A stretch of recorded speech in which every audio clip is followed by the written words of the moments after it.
Mr. Merkel, what's the lineup for this afternoon? Your Honor, we have two witnesses that are available right now. Next witness is going to be Ernest Payne, Okay, and we have Officer Rippon here. okay. We can take up most of the afternoon. I'm assuming he's going to, that'll take up the afternoon, because at that point, I'm out of witnesses for today. Prior to bringing in the jury, well, let the record reflect, we did, it came to my attention recently that certain media members had inappropriate contact with jurors. We have individually voir dire to each of the jurors, and I'm advising everyone in this courtroom to not have inappropriate contact with the jurors. Do we need to put anything else on the record prior to bringing in the jurors? No, Your Honor. All right, let's go get them.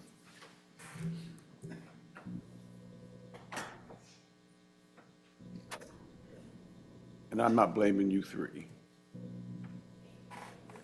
I am. I'm blaming.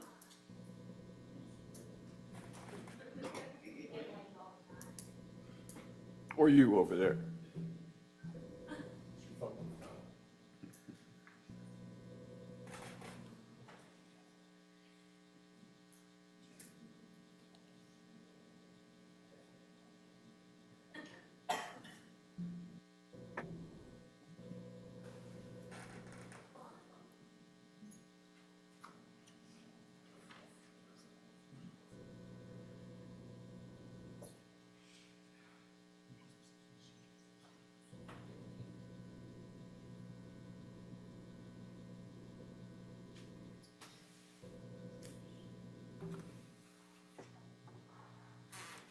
All rise.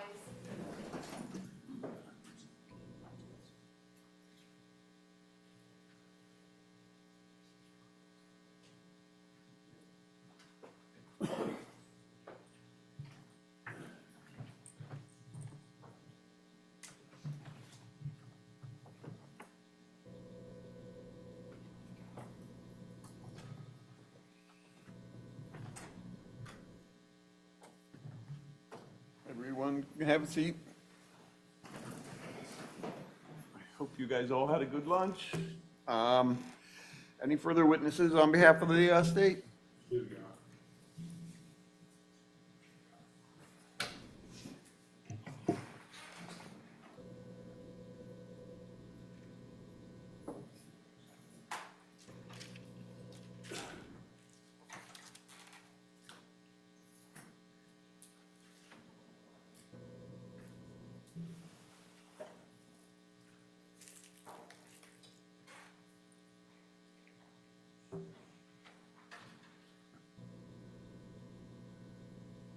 There's a little maze to get around here.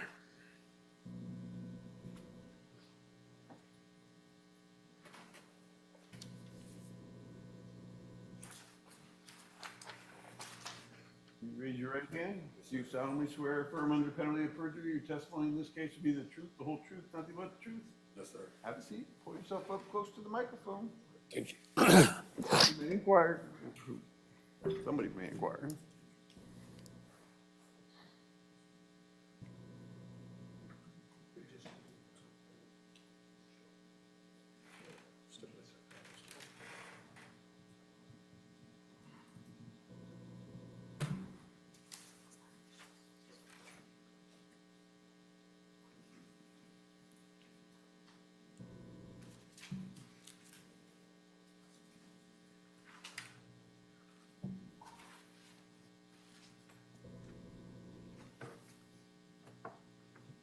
I proceed, Your Honor. You may. Thank you. Good afternoon. Would you tell ladies and gentlemen of the jury your name, please? Yes, my name is Ernest Payne. Is that Ernest Payne Jr.? Yes, Ernest Payne Jr. How are you related to Sharon Payne? That's my mother. Okay. And were you related to Casey Goodson? Yes, that's my nephew.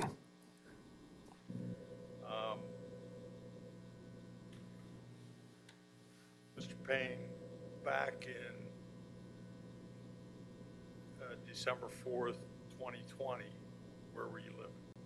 At my mother's house, Okay, where's that located? 3996 Estates. Are you familiar with that location? Yes, Did you grow up at that location? yes, Or pretty were you much. part of it? Yeah.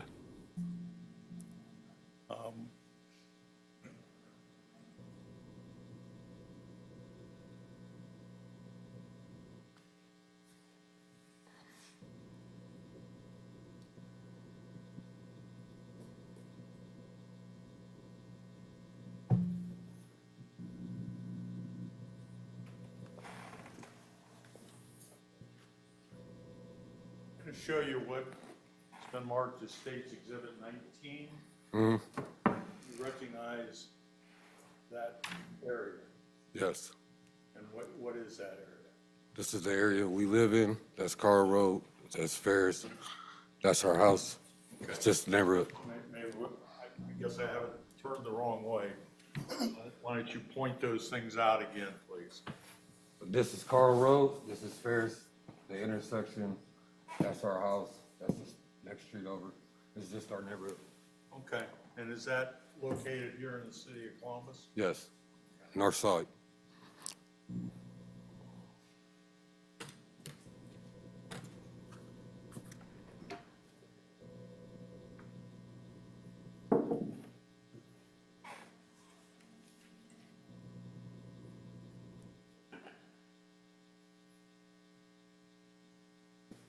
I'm going to show you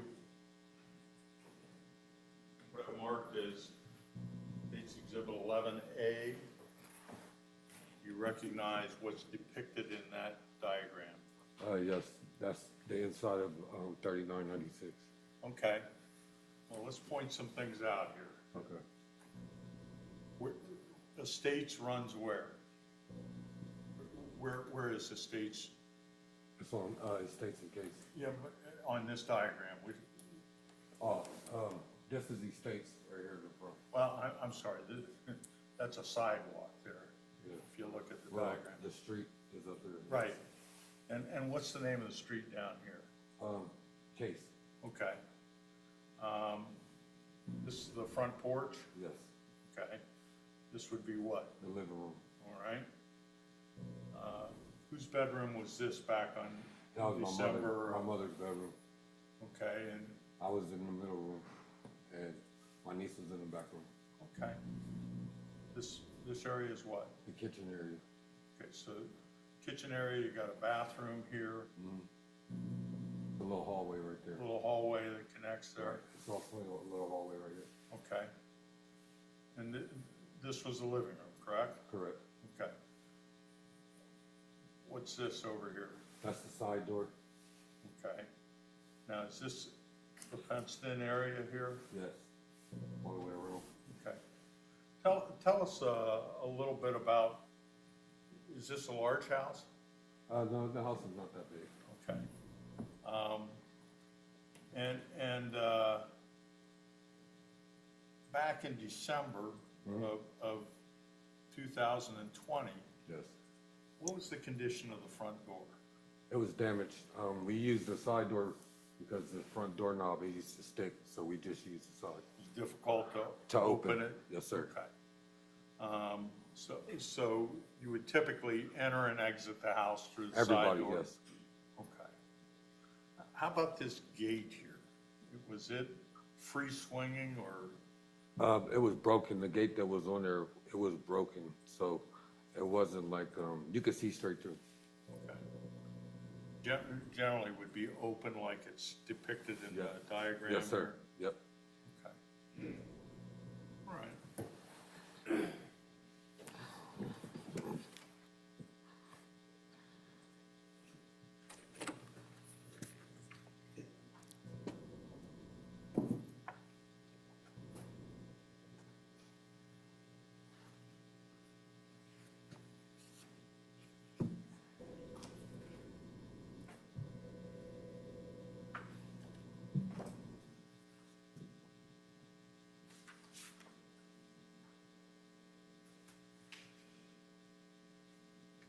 Sorry, I've got too many folders.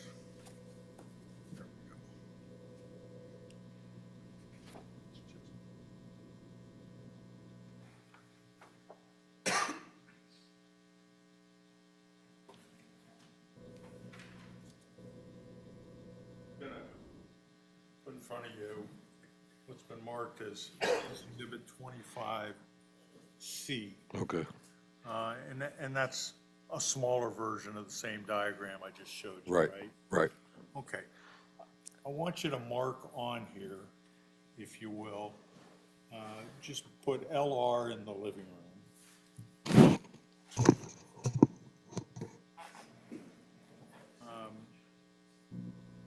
Put EP in your bedroom.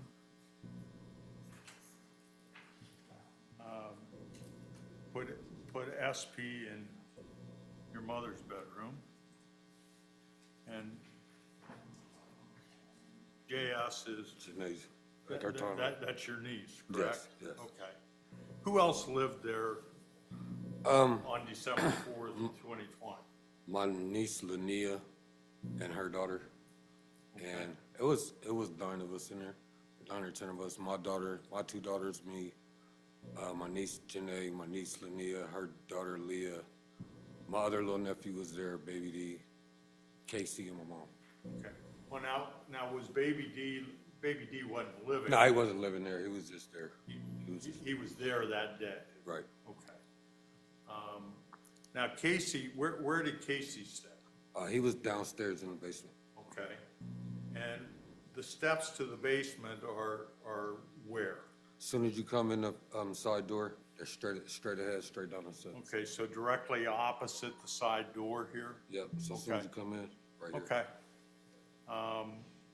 And put a K here for the kitchen, so we don't have any doubts as to what that is. Okay. Now, let's talk about December 4th, 2020, which is a day I'm sure you recall. Right.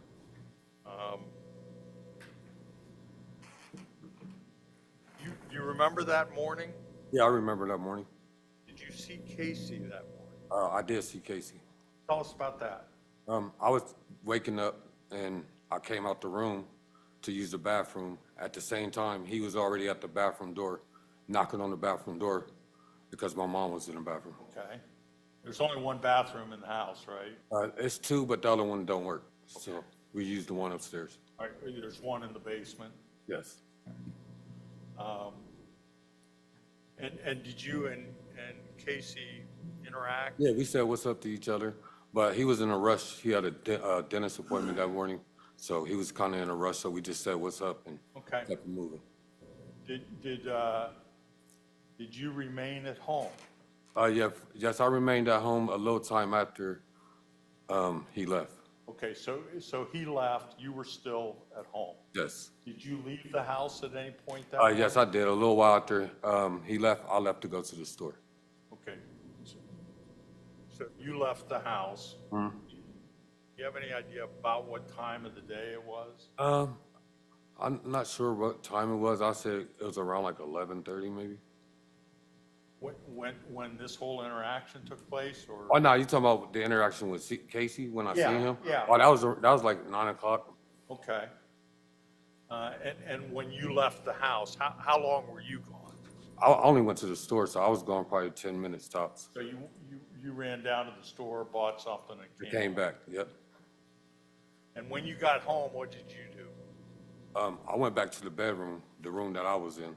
Okay, to your bedroom? Yes, sir. Okay, did you remain there? Yes. Okay. What about, and I said, you said your 2 kids, you have a daughter? 2 daughters that was there. 2 daughters that was there at the time, yes. Okay. And what were their ages at that time? At that time, one of them was 10 and the other one was 3. 3, okay. Yes. What were they doing? At the time, they was just playing with their cousins, and I believe my niece Leah and my daughter was eating cereal at the kitchen table. Okay. And my nephew. Your niece, Leah? Yeah, one of the younger children that was there. Whose daughter is she? That's Linnea's daughter. Okay. And they were both eating cereal? Yeah, at the table. But, Okay. And what happened then? then my mother brought my daughter into the room because she had a, Which one? Tiana, the 3-year-old. The 3-year-old. Yes, sir. Now, let's identify them by age. Okay. That way, We know, okay. Yeah. All right, yeah, she brought my 3-year-old in the room. She had a wart on her arm, and it was Okay. bleeding pretty bad. okay. So at the time, I hopped up, got a wet cloth, went back into the middle room, and was You're trying to stop the bleeding. stopped the bleeding on her arm. Yeah. Okay. At that point, did anything unusual happen? Yes. Tell us what happened. I heard 5 to 6 rapid shots and a glass explosion. A glass explosion? Yeah, like the glass exploded, like the screen door. The glass in the screen door exploded. Okay, so you heard glass breaking? Yes. When you say exploded, you're not talking like a bomb? I mean, the way it sounded to me, that's what it sounded like. Okay, all right. And you say you heard 5 or 6 shots? Yeah, rapid shots. Quick. Rapid, there, you know, Yeah. right after. Yeah, one after another. What did you do? I hopped up immediately. Now, you're in your bedroom at that, I'm in the middle room. okay. You didn't see anything? No, I ain't see nothing. I just heard it. Okay, all you're doing is hearing. Yes. And so you get up, and where did you go? I made a right in the hallway and went towards my mother's room. Okay, draw that on that diagram that you have in front of you, kind of your route, Boom, I got it. okay? And as you went to your mother's room, could you see anything at that point? I couldn't see anything, but because the living room, I had to go through the living room in order to see. But Go ahead. I did stop to tell my mom in her room, I think they shot CJ. Okay. You made that statement to your mother. Yes. What was she doing at that point? I don't know exactly what she was doing at that point. I know she was in the room. I couldn't say what she was doing. So then after stopping at your mother's doorway, I take it, or did you go into the room? I went into, I cut it through the living room to go see No, what I'm was. sorry, into your mother's bedroom? Did you, when you spoke to your mother, did you actually go in the room, or did No. you just talk in the doorway? In the doorway. Okay, because the way the hall goes, that's the way to the living room, right? Yes. You walk right by the door. Past her door, yes. Okay. And so, tell us what happened when you got into the living room. When I got into the living room, I was trying to go around to the kitchen, and I was met by an officer at the side door. Okay.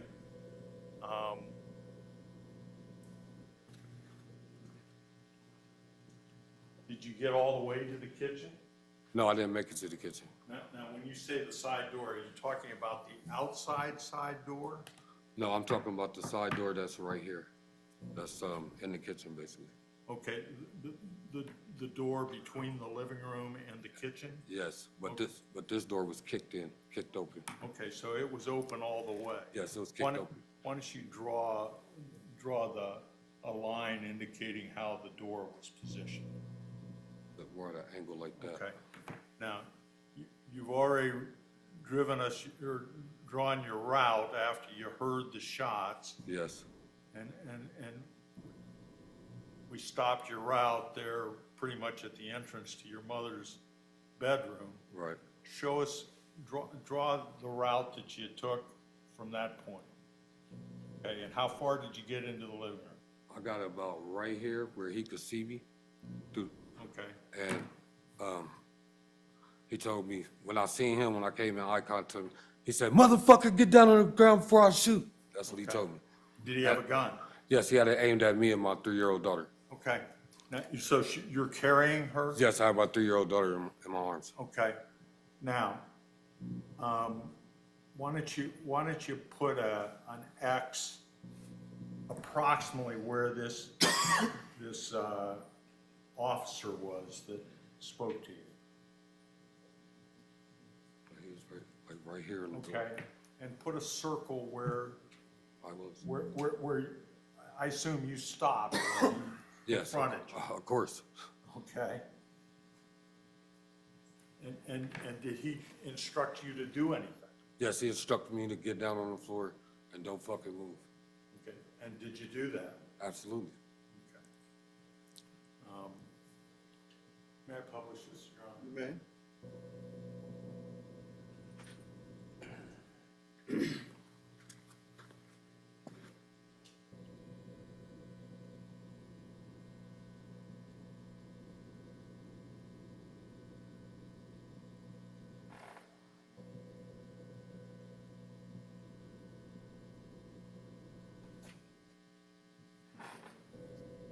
Okay, so just to clarify, the circle here, that's where you ended up after the officer issued orders to you, is that right? Yes. And the officer is standing right about over in here, Yep, in the doorway right there. and the door is no longer at a 90, or is not at a 90-degree angle, but it's Kicked open. kicked open into the room. Yes. Okay, could you see into the kitchen from there? No, I can only see the side door, that's it. Okay. You're talking about this door, or are you talking about the outside door? I can see the outside screen door. I Okay. couldn't see into the kitchen. Okay. And what happened next? Next, the dog, it was, my nephew Casey had a dog, her name was Sasha, and she ran like towards the officer that gave me commands. What kind of dog is that? It was a Rottweiler. Okay. And he demanded somebody to get the dog. Get this fucking dog before I shoot it. So I told Sasha, like, Sasha, go lay down. And she ran and she went lay down. Okay, so you gave the dog a verbal command, Yes, and the dog obeyed you? yes. Okay. What happened next? Next, my mother, she came out of her room and she was coming into the front room and she went past me. But the officer who had me at gunpoint, I didn't want her to get shot. So I tried to like reach up to grab her and grab her hand because she was trying to get into the kitchen. So I reached up to grab her hand and same officer told me again, don't fucking move or I'll shoot you. I'm trying to get my mom, but she's not paying any attention to Right. like me trying to grab her. So what did she do? She peeked her head around the wall right here where the side door is. She peeked her head around that and looked into the kitchen. Here, let me bring this back to you. When they use the Elmo, can you use the touchscreen? When they use the Elmo. And why don't you, with maybe a dotted line, give us kind of her route through the room. Can they draw? And this dot right here would be her when she looked around this. So she's standing pretty much right next to Right that there, officer? right there beside it. And that's why I was trying to grab her when she was walking close. You were concerned about? Yeah, I ain't want her to get shot.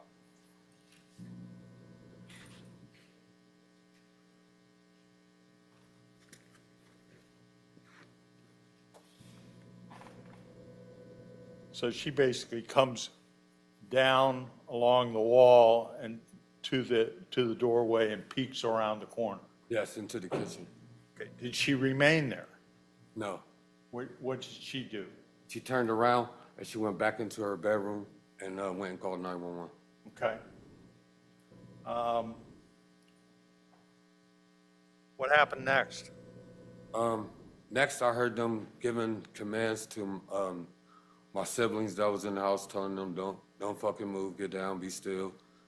And it felt like a long time, but then eventually it was like 5 more officers that came to the side door, and they all came in. 2 of them came up to me, told me get the fuck up. I had my daughter in my arms still the whole time. He told me go out the front door. I got up, went to the front door, but the front door handle, it sticks. So it's a problem opening the door.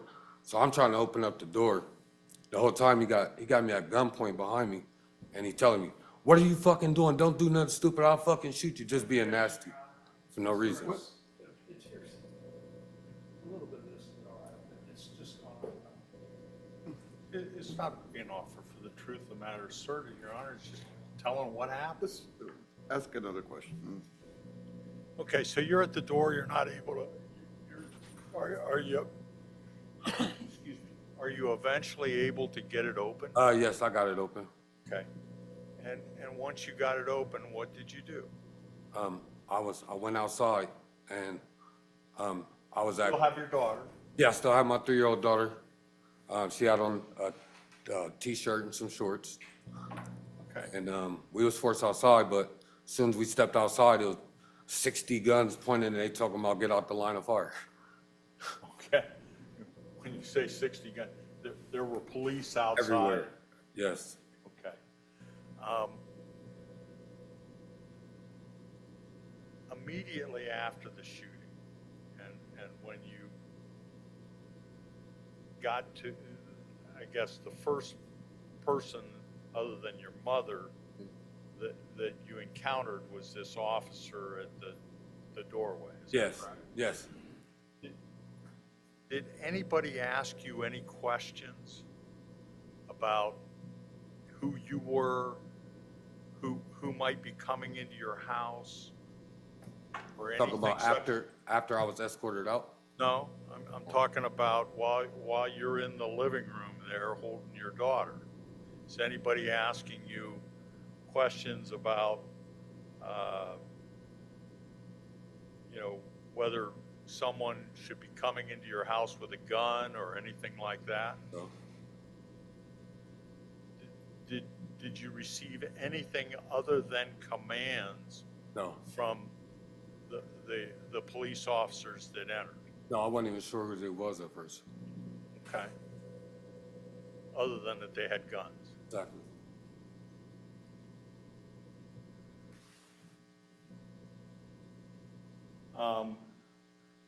So once you got out of the house and there's more police out there and they're directing you to get away from the house? No, they actually took me to the paramedic. They took me to the ambulance because my daughter's wart was bleeding, and they thought I might have been the victim who got injured. So they made me get inside of the ambulance. Now, when you say they, are you talking about police? The police made me get inside. Okay. And where was the ambulance? It was right in front of the house, not right directly in front, but just a little off. Further down the street? Yes, I say in front of the neighbors. And I'm assuming the medics immediately started. Yeah, as soon as I got inside of the ambulance, they asked me where was I shot at, and I said, "I'm not shot. My little nephew was shot. Y'all need to get inside the house." Okay. And then I got out the ambulance, and they forced me off the scene. Okay.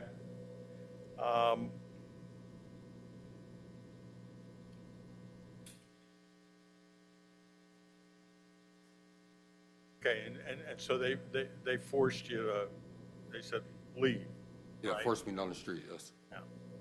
And so did you eventually leave the area? I eventually left the area once my nephew got taken off in the ambulance. Okay. Once they brought your nephew out and the ambulance left? Yes, I followed the ambulance. Okay. Now, later in the day,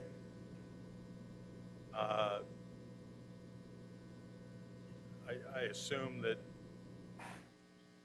immediately after the shooting and after they took your nephew away, you weren't permitted back into the house. No, we couldn't go back to the house for several hours. Okay, so several hours later, Yes. and when you were notified that you could go back to the house, who went back to the house? I did. You did?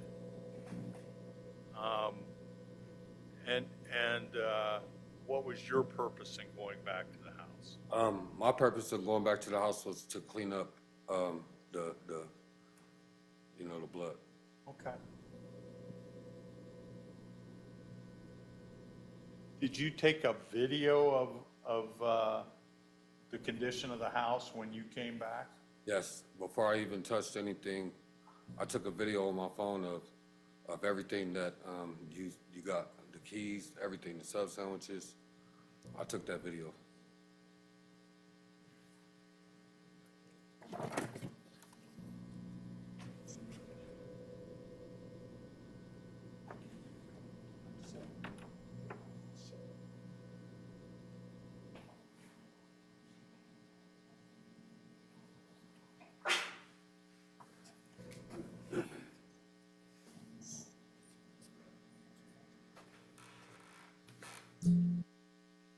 I'm going to hand you what have been marked as 7A and 7B, which are photographs. You recognize those as being still shots from the video you took? Absolutely. Yes. Let's start with 7A. What is that depicting? The sub sandwiches. All right. Oh, you This talking one about this here? one? Oh, it got the sub sandwiches, Casey's mask, of course, the blood on the floor, and the dog's water bucket. Okay, and what's this right here? That's the stove. And what is this right here? That's the refrigerator. Okay. Was that the location that the bag was in when you returned to the house? Yes. Okay, so you took this video before you moved anything? Yeah, I didn't touch anything. Okay. And then State's Exhibit 7B is also a still shot, and what does that depict? The same as sub sandwiches, the dog's water bucket, the refrigerator, corner of the stove, and the pot. So it's just a little closer up A closer shot. shot of it, and you can see actually the Subway logo on there. Yes, sir. Okay. Thank you. You're welcome. Can I publish these, Your Honor? Okay.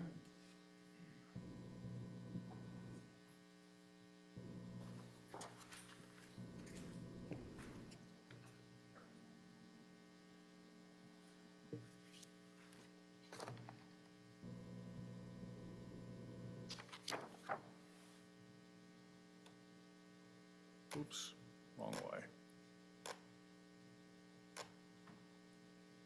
I think I got it all.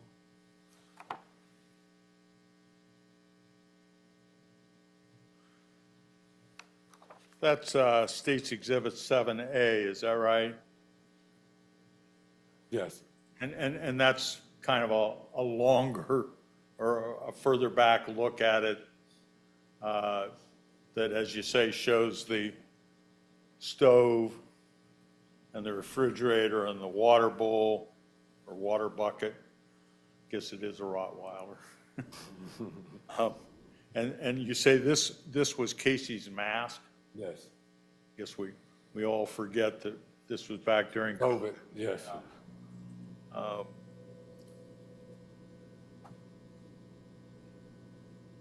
And then 7B, that's just a closer look at it.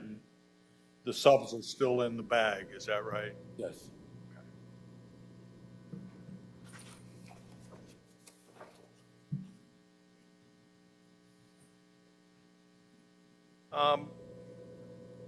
When you were cleaning up, did you find anything else at the house? Yes, I did. I found Casey's AirPods. Okay.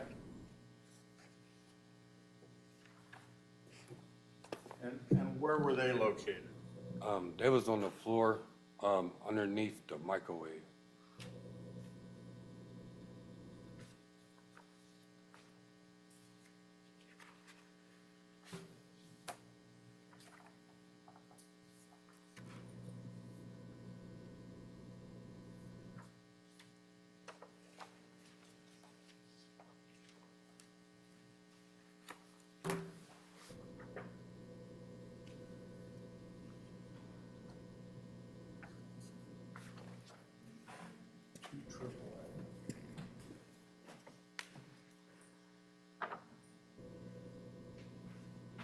Now, When you returned to the house, the microwave, you said they were on the floor underneath the microwave? Yes, sir. Microwave on the floor? Nah, somebody had knocked it off or placed it on the floor. But when you returned, the microwave was on the floor? Yes, sir. That's not the normal place? Nah, no. I'm going to show you what's been marked as State's Exhibit 2AAA. What's depicted in that photograph? The 2 AirPods. Okay, and that's next to a cone marked 11, I think? Yep, 11. Okay. Can I publish, Your Honor? You may?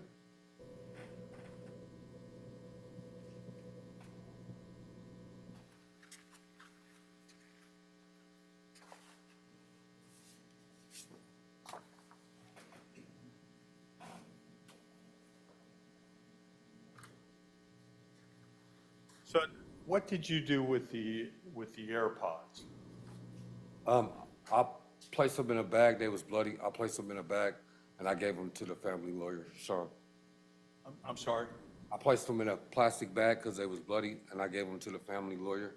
Okay.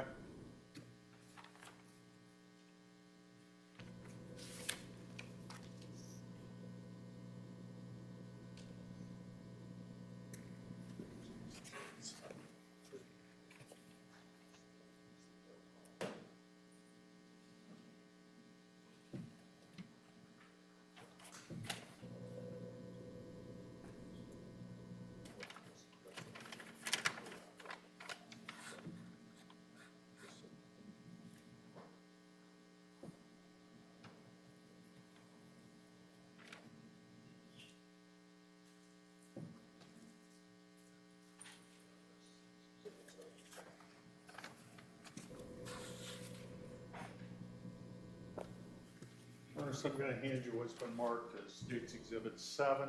Okay. If you want, you can put gloves on. I don't need them. I don't need them. They're, if you recognize what those are. Yes, these are the AirPods I found on that day. Okay, and they're wrapped up in a plastic The bag. same plastic that I put them in. Is that the one that you put in, you think? Yes. Okay, I believe so. could well be.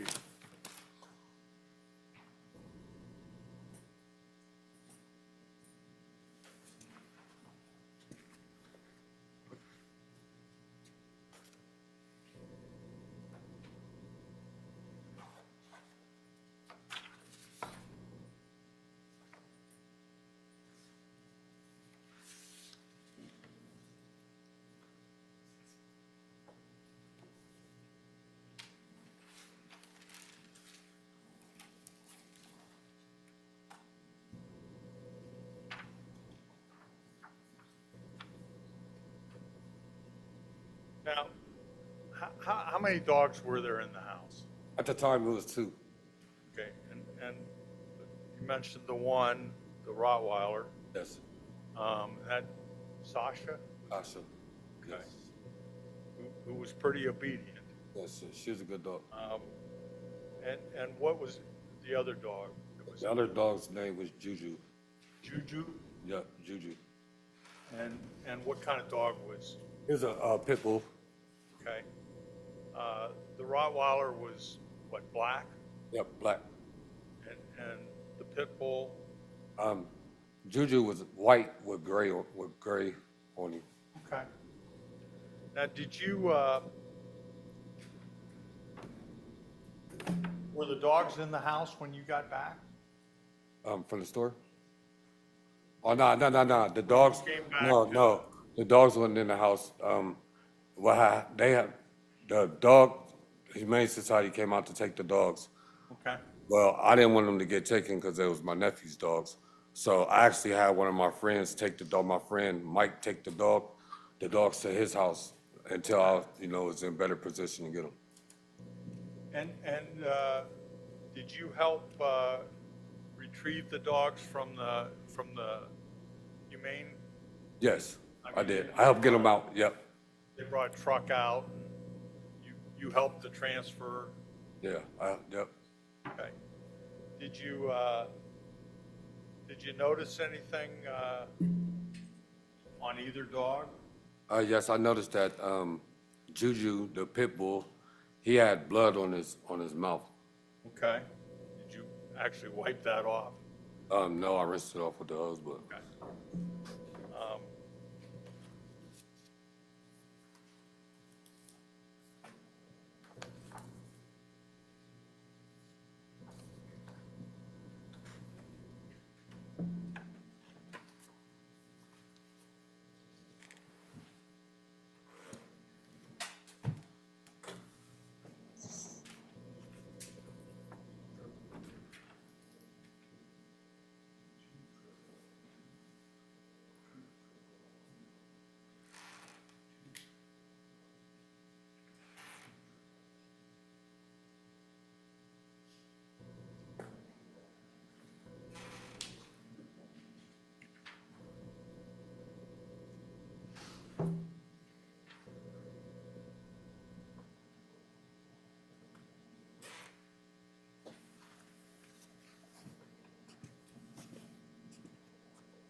Ernest, I'm going to place in front of you a series of photographs beginning with 2KK,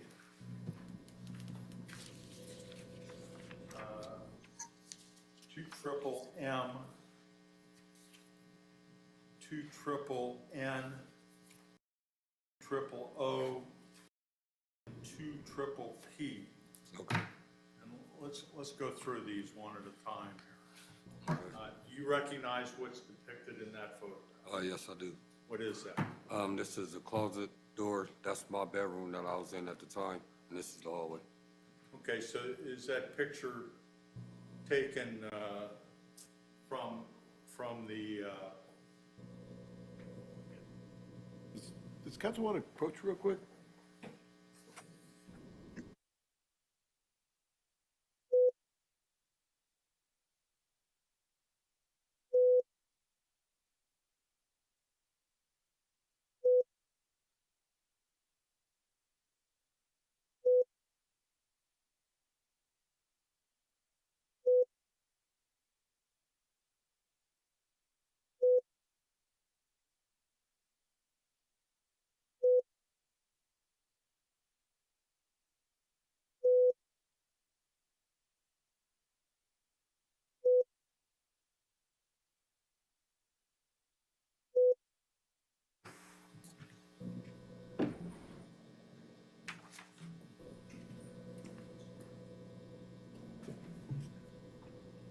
Ernest, why don't you step over here? The judge has suggested that rather than watching me hobble back and forth, it might be easier for you to come over here.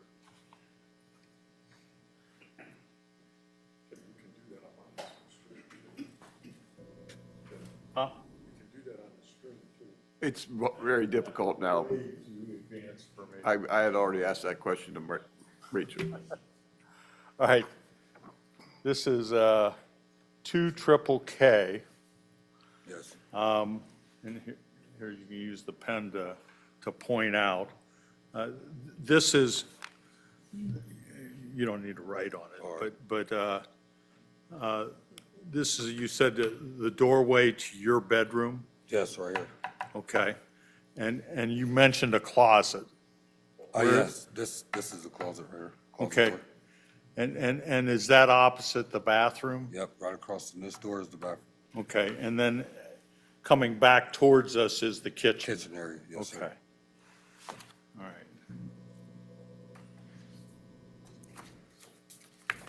And then we have 2MM, and this is a shot of what? This is a shot of the living room and then the side door. Okay, this is the door that you were talking about that was Kicked kicked in. in, and that was the location of the officer that had It was stated. ordered you to sit on the floor. Yes.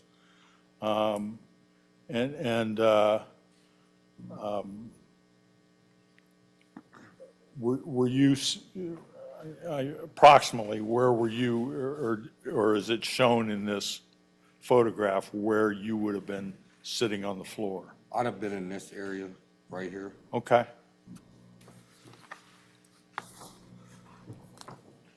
This is 2NNN. And what is that a shot of? All my niece's stuff. I understand that, but what room? That's the living room, and that's the front door. Okay. And obviously, at this point, the front door is open. This was after the fact, but at the time, the front door was closed. Is that correct? Yes, sir. Okay. And is that more or less looking at the room from the vantage point you would have had when you were sitting on the floor? Yes. Okay. And then this is 200. And what is that photograph depicting? Again, the living room and the hallway right here. Okay, so where, point out the direction to your room on that, in that hallway. You come in and you go right. Okay, and where would your mother's room be? You come in the hallway and you go left. Okay, and so when she came out of her room after the shooting, you're already in the living room, Yes. and kind of with the pen trace her route a little bit. Comes out and comes straight past. Okay, Straight down this way. came down that way. Yes, sir. Okay. And then finally, 2PP. And what is that depicting? The side door, Casey's keys in the door, and the screen door. Okay. Now, you recognize those as Casey's keys in the door? Yes. Okay. Okay, you can retake the seat, your seat. Well, actually, why don't you stay right there?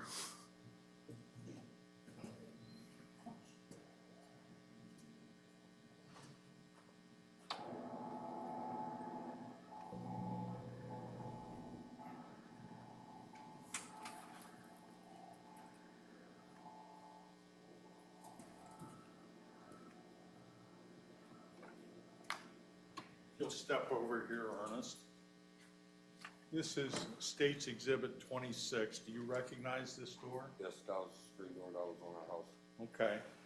And at the time before the shooting, it had glass in it. Is that right? Yes.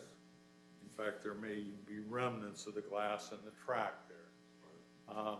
And then this metal mesh screen, that was on the door at the time as well. Is that correct? Absolutely. Okay. Before the shooting, were these holes in the screen? Never. Okay. There's also, looks like an impact or a defect along the top of the screen, if you can see it I right could there. see it. That wasn't there. That was not there either. No, sir. But was this the condition of the door after the shooting? Yes. Okay. Thank you. You're welcome.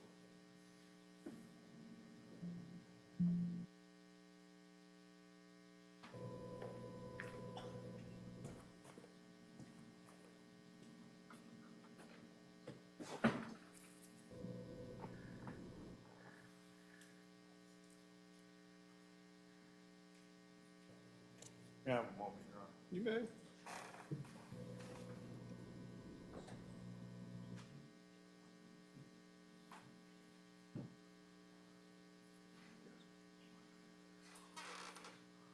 Thank you, Ernest. I have no further questions. I believe Mr. Nolder may have. Councilwoman approach?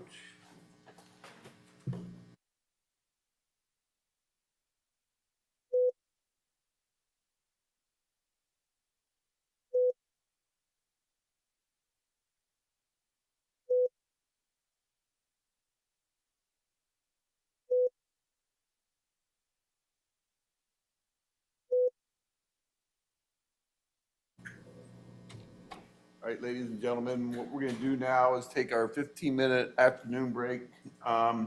Do not discuss this case among yourselves. Do not permit anyone to discuss it with you or in your presence. It is your duty not to form or express an opinion on the case until it is finally submitted to you. About 15 minutes. All rise.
I'm doing good. How are you? That's good. I'm going to start by asking you some questions about Exhibit 25C. You talked to Mr. Merkel about that, didn't you? Yep. And so, as I understand it, when you heard the shots, the 5 or 6 shots, you're in this room right here, correct? Correct. All right. And you said you're with your daughter at this point, right, Tiana? Yes. And so you immediately get up and come down the hallway to your mother's room, right? I didn't go inside her room, but I went to her door, yes. You're at the doorway, right? Yes. You have a short conversation with her, right? No, I didn't have a conversation. I said, I think they shot CJ, and I kept moving. All right. So how much time's elapsing by the time you hear the 5 to 6 shots, you're in your room, till you get to your mother's doorway? Seconds? Yeah.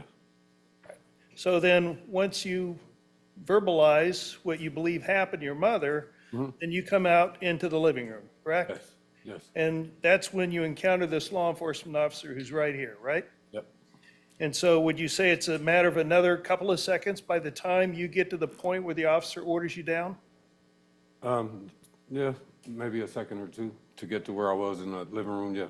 Okay, so from start to finish, we're talking about 5 to 10 seconds to get from your room to your mother's room back to the living room, correct? I mean, if that's your guess, then correct. You were there. I don't know how many seconds it was, though, so I'm not going to say 10 seconds. I don't know if it was 10 seconds. Was it quick? It was quick. All right. And law enforcement's already inside the house at that point, correct? Correct. And that's when you're ordered down, right? Yep, at gunpoint. And how many other officers are in the house at that point, if you know? I don't know. Only officer I know is the officer that had me at gunpoint. I didn't see any other officers at the time. Okay. So then, you're seated here with your daughter in your lap, right? My daughter in my arms, yeah. In your arms. And then your mom comes right past you, correct? No, first the dog came past. I'm talking about your mother, All right, what you said. Karen Payne. Yeah, she came past me. And you tried to grab her arm, Yes. and she pushed by you, and she came to the doorway. I tried to grab her arm and I got threatened to get shot if I moved again. So then I just let it go. Did you understand my question, Mr. Payne? You're asking me the question, I'm answering it the way it should be answered. Okay. My question to you, Mr. Payne, was when your mother passed by you, you attempted to grab her arm, didn't you? Yes. And she just continued pushing by you to the doorway to the kitchen, right? Yes. And there was a law enforcement officer standing right there at the doorway when she peered into the kitchen, correct? Yeah. Right.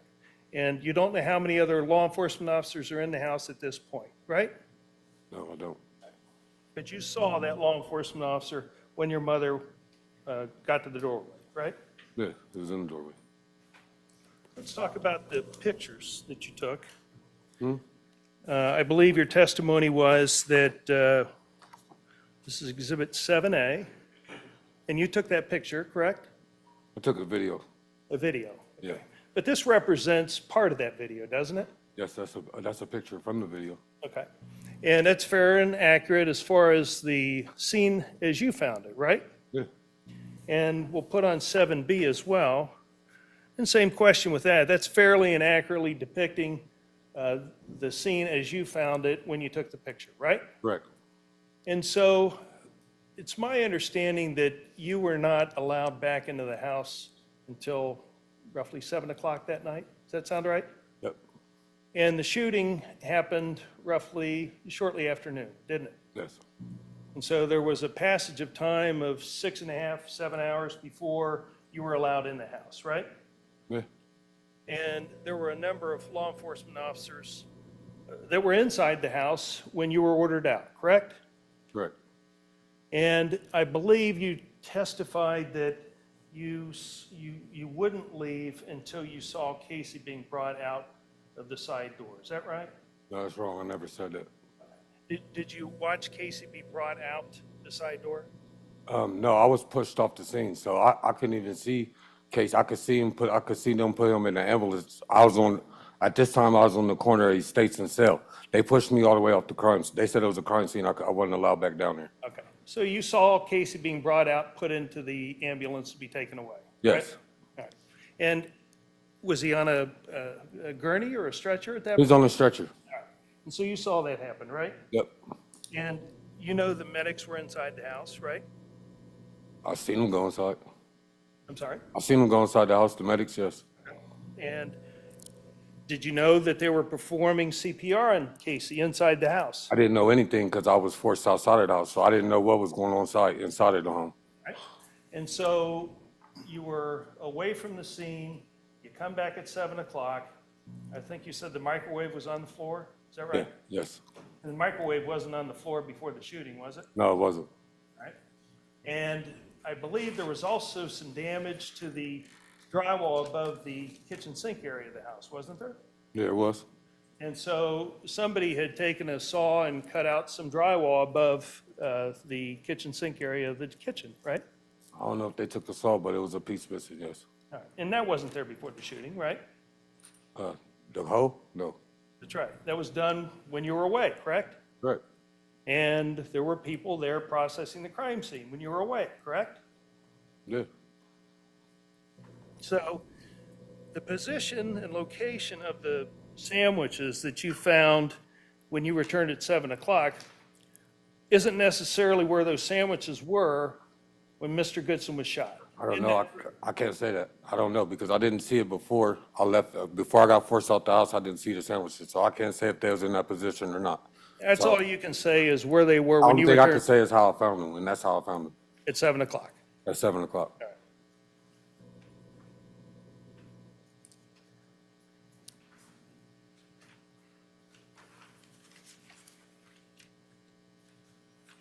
Have a moment, Your Honor.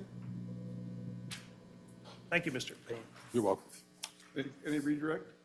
No, Your Honor. All right, you can step down. Thank you.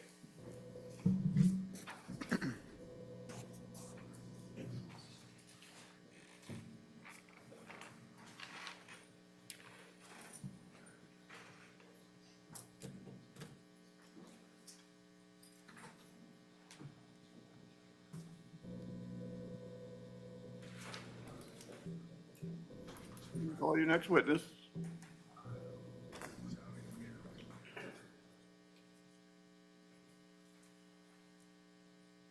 I can have just a moment. Okay.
Little maze around here.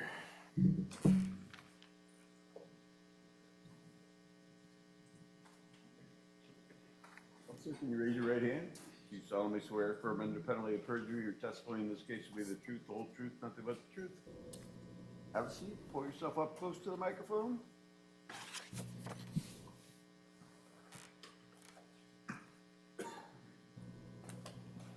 You may inquire. Good afternoon, officer. Good afternoon. Would you please tell ladies and gentlemen of the jury your name and occupation? Officer Samuel Rippey, and I work for the Columbus Division of Police. How long have you worked for the Columbus Police? Since December of 2005. Okay, so if I guess that's, what, 21 years now? Or A little over 20. 20 years, just over 20 years? Sure.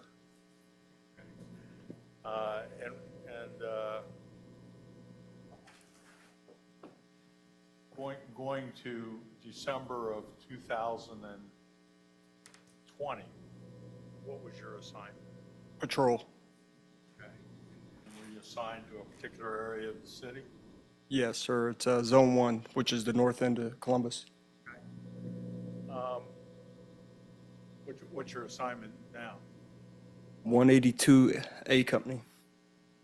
182A company, tell me what that means. I work with the cruiser 182, and I work first shift. Okay, so patrol again, or still, Yes, sir. and you've got the seniority to work first shift, is that right? Yes, sir. Okay. And as a patrol officer, you work in uniform, is that right? Yes, sir. You've graced us with one of the more attractive uniforms today.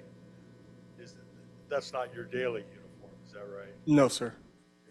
They've changed them in recent years. I think it's fair to say. Okay. And as you indicated, your present assignment is in a marked cruiser. Was that the same situation back in December of 2020? Yes, just a different cruiser. Yeah. But you drove a marked cruiser. Yeah, I think, I guess the best way to put it, I've worked patrol my whole career. Okay.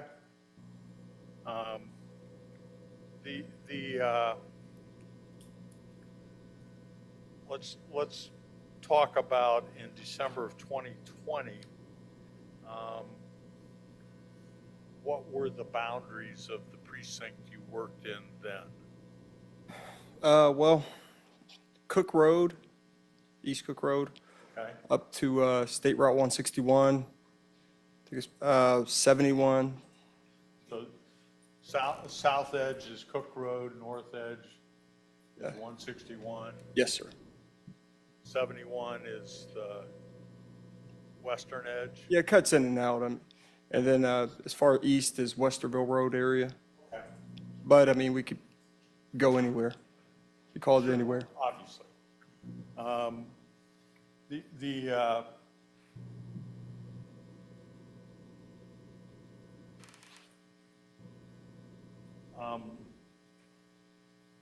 Are you familiar with a task force called SOFAST? Yes, sir. Tell us about your familiarity with that. What do you know about it? Well, we have an officer assigned to that unit. That number being 225 on the radio. So when you say we, Columbus Police, Correct. have a task force officer, Yes, sir. do you know what SOFAST does? Yes, sir. What do they do? We go after violent fugitives. Okay. Generally that have warrants. Correct. I want to take you to December 4th, 2020. Were you working that day? Yes, sir. And were you working the day shift on that day? Yes, sir. Did you respond to a call that eventually brought you to 3996 Estates Place Road? Yes, sir. Is that a location inside your precinct? Yes, sir. And what was the nature of the call that you responded to? It was a officer in trouble call, which is a 10-3 for us. Okay. And is that considered a high priority call? The highest. So it's basically drop whatever you're doing and respond. Is that kind of the situation? Correct. Do you remember about where your location was in relation to 3996 Estates Place when you received, or when the call went out? I do. Yeah, I was in the area near the intersection of Morse and Almont. Okay. And by the way, it wasn't a call directed just to you, is that right? Correct. It was broadcast across the radio. Yeah. So it's everybody respond, is that right? Anybody it's available. Yeah. Okay.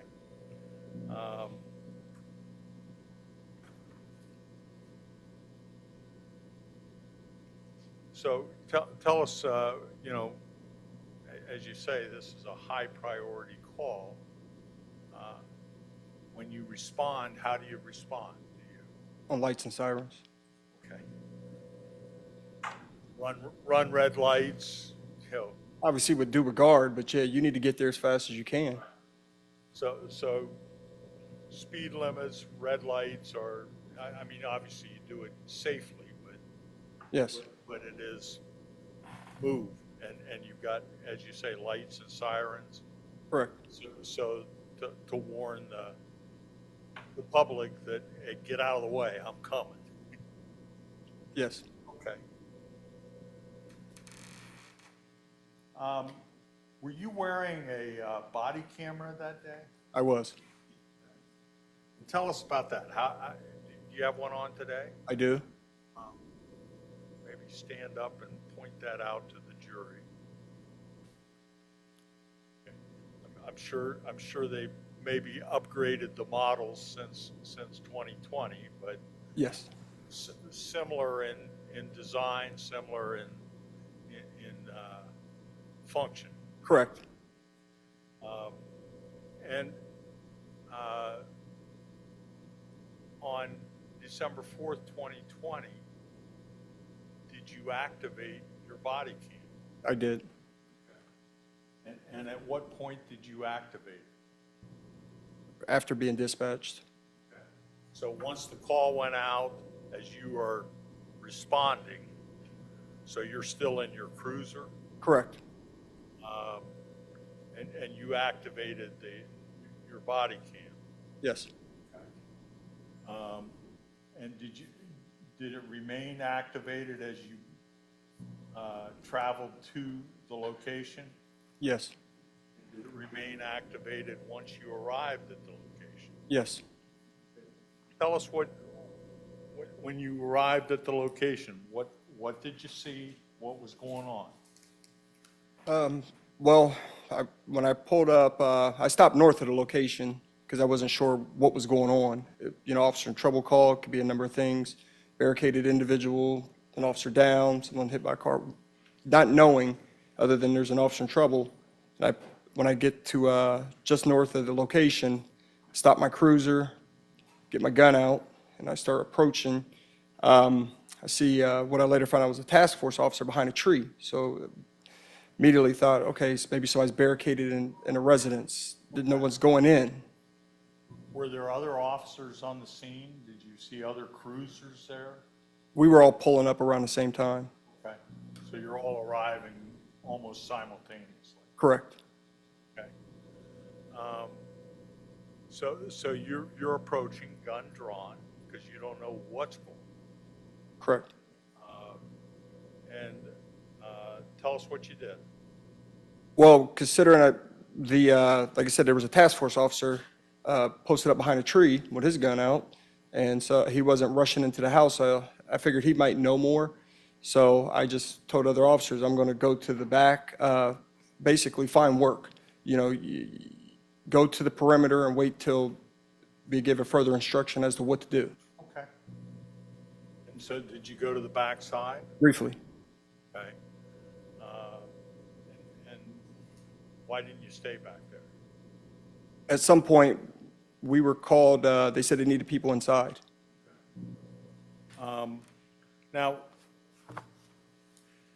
since December of 2024, have you had an opportunity to review the video from your body cam? Yes, sir.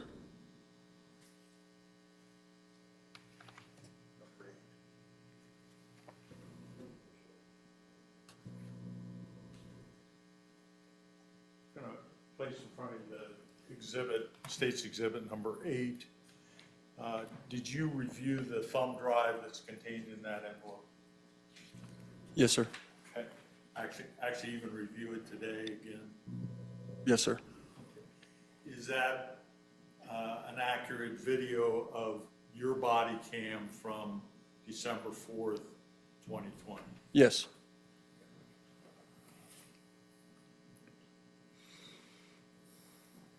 Now,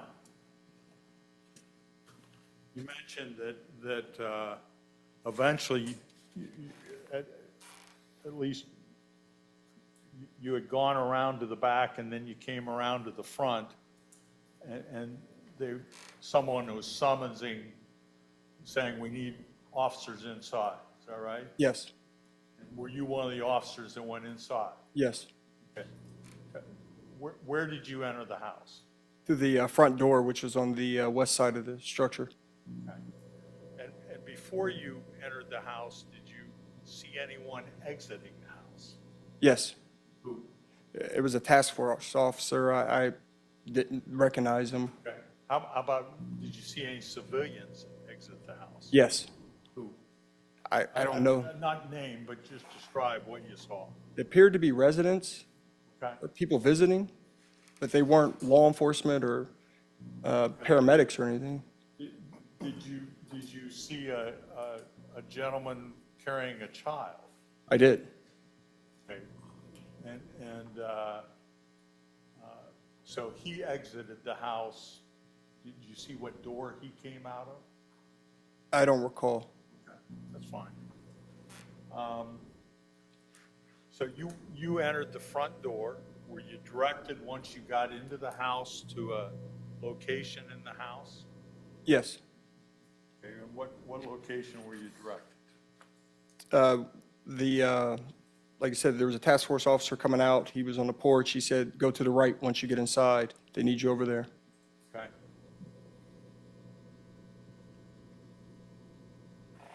Now,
so you went to the kitchen area, and what did you observe there?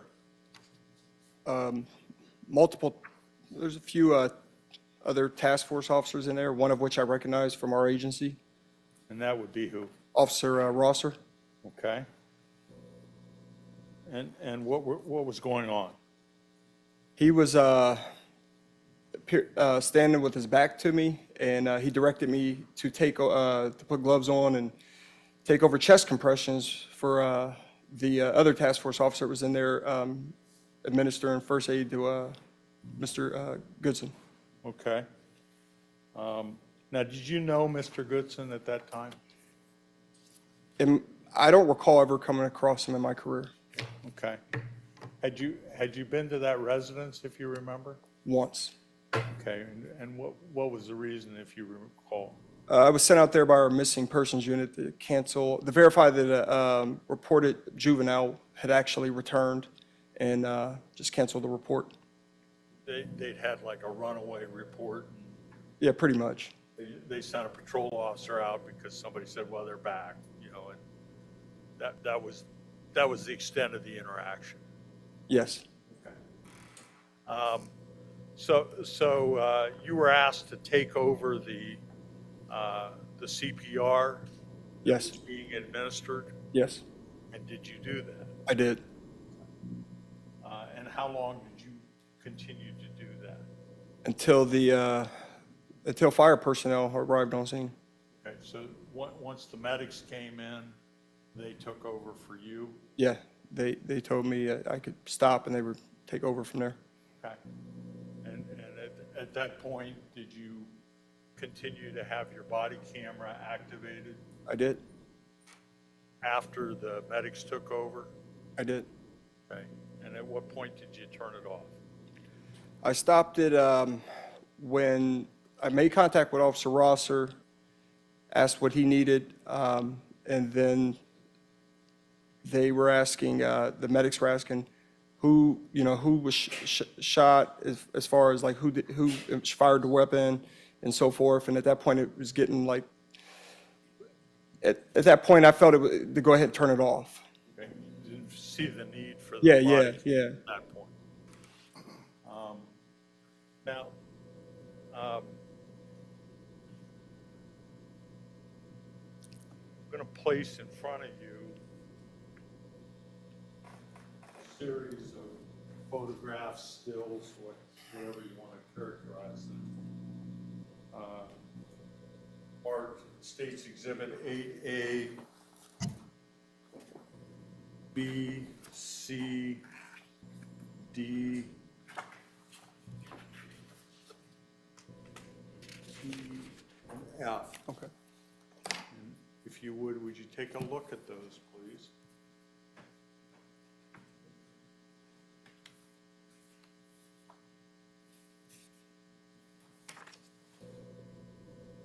Do you recognize those as stills or frame captures from your body cam? I do. Okay. Let's begin with 8A. What's depicted in that?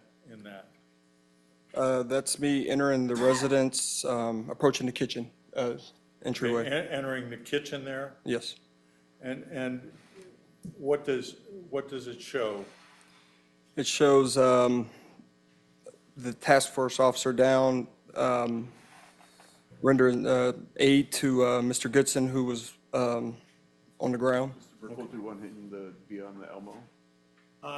Yeah, why don't we step Okay. around here to the Elmo? You need these? Sure, I'm fine if you want to put it on there without, and it doesn't need to verify, we all know it's the same, yeah, so if you want to just put it on there and talk to them like that, that's good.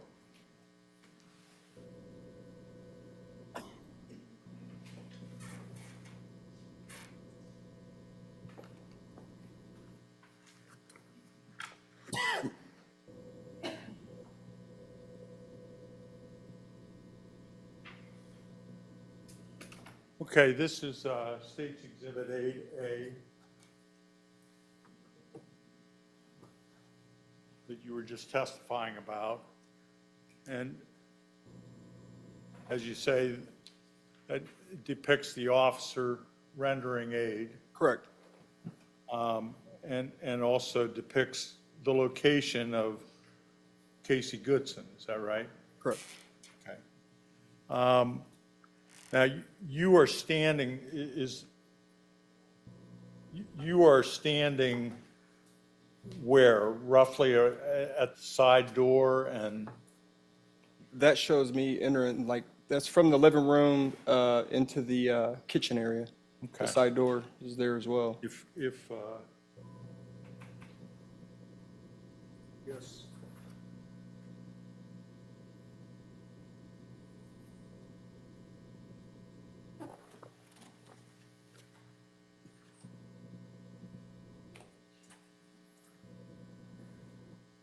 States Exhibit 11A, you recognize the diagram of at least the portion of the house that you were in, this being the living room, this being the kitchen, this being the front door.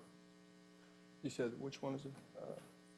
Front door, living room, kitchen, Okay. side door, Yes. okay.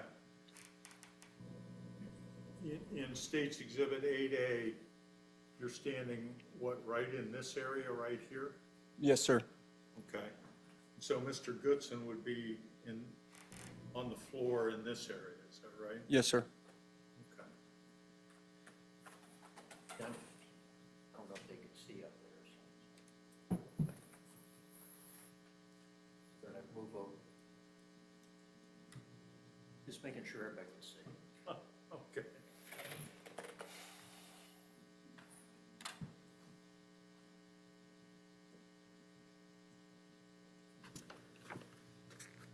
So you began,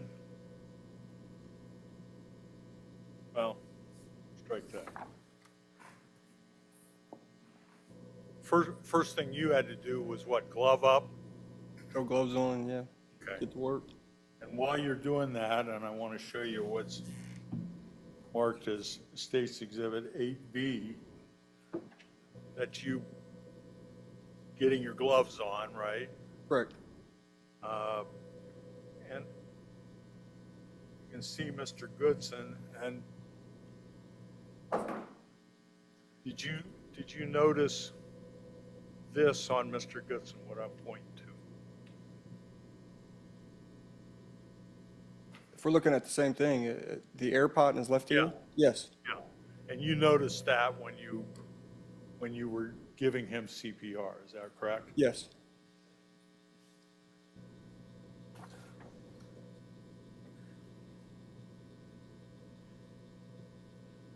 And HC is another shot from your body cam, is that correct? Yes, And now you're the one giving CPR, is that right? yes, And again, it's a little closer shot, but you can see that there's an air pod in his ear. yes.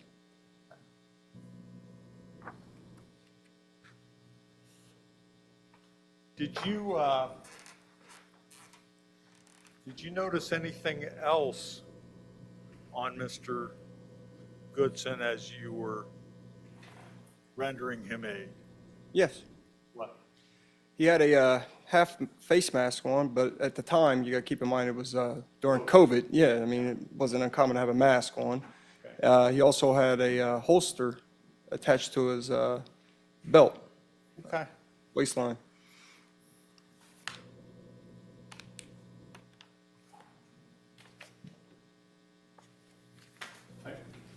Other than look at it, you didn't examine it further. I mean, I saw it, but I mean, no, that was the least of my worries, yeah. That wasn't a priority. Yeah, there was no gun in there and, you know, trying to help him. Showing you what's been marked as 5G, does that look similar to the holster that you observed? Yes, Okay. You don't know whether it is the holster because you didn't collect it, right? correct. Okay.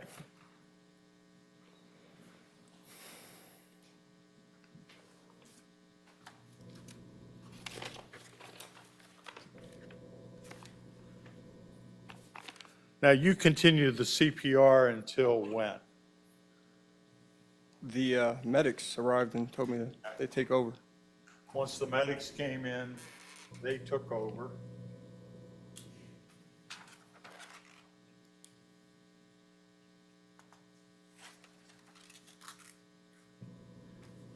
Now, did you observe a firearm in the room? I did, Where? on the, on the floor next to Mr. Goodson. Okay. And did you didn't collect that firearm or No, never touched touch it or anything? No, Okay. Now, after the medics arrived,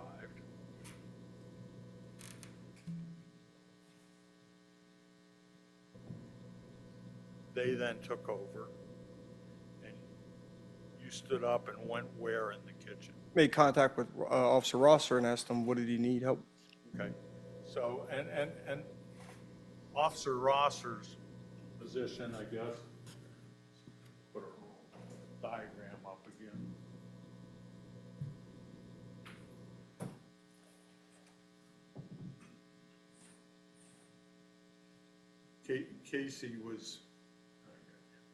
Casey was in here.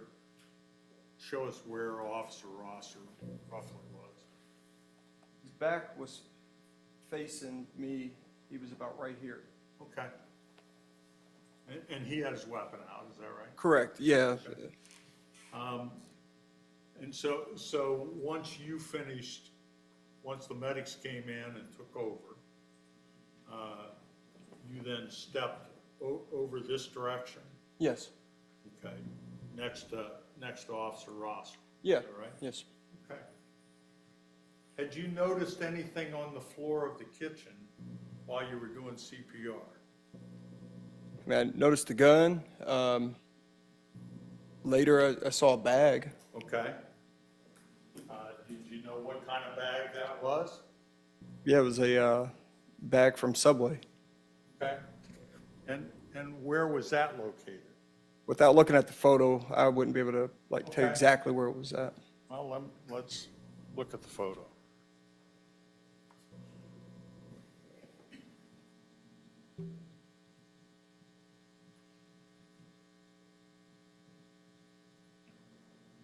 This is State's Exhibit 8D. And this is this Officer Rosser? Correct. Okay. So you're standing to his right. Yes. Do you see the bag in that photograph? Yes. Where? So on the lower left, right there where your pen's. Right where my pen is? Yes. And is that located kind of between the stove and the refrigerator? Yes. Okay. And there's actually a bucket on the floor next to it, is that right? I don't Can you remember. tell? I can't tell. Okay, you can't tell.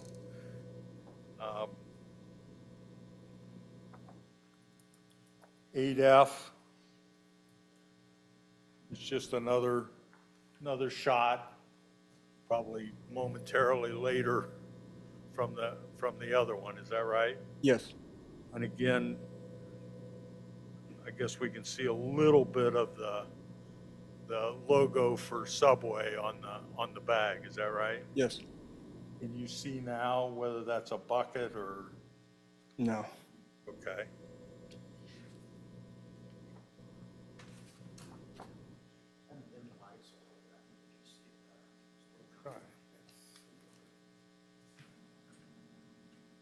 And then 8G, again, same type of photograph. Is that correct? Yes. And again, you can see the Subway bag and its general location in that. Yes. Now, while you were in there, did anybody move the Subway bag? I don't recall. Okay.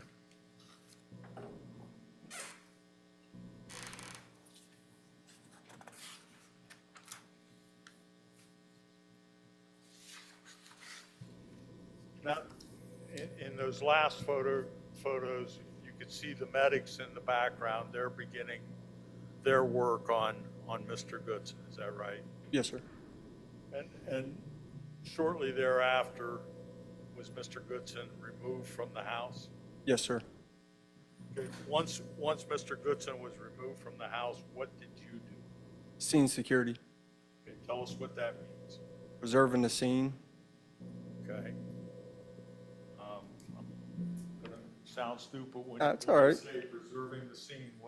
Or you say preserving the scene. Well, I mean, Tell obviously, us we have a what that crime scene at hand. You want to make sure you don't have people unnecessarily coming in there, whether it involves putting up scene tape, keeping people out of the house, making sure there's nobody still in there that needs to be taken out, protecting the integrity of it. Okay. Making sure nothing's moved. Correct. Okay.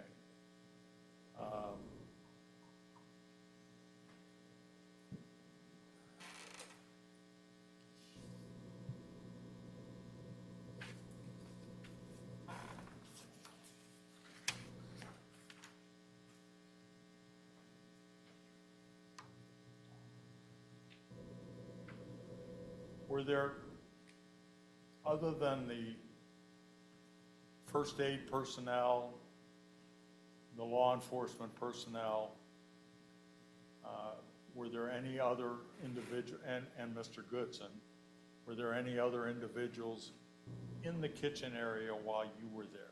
No, Did you see any dogs in the house? I did. Okay, tell us about that.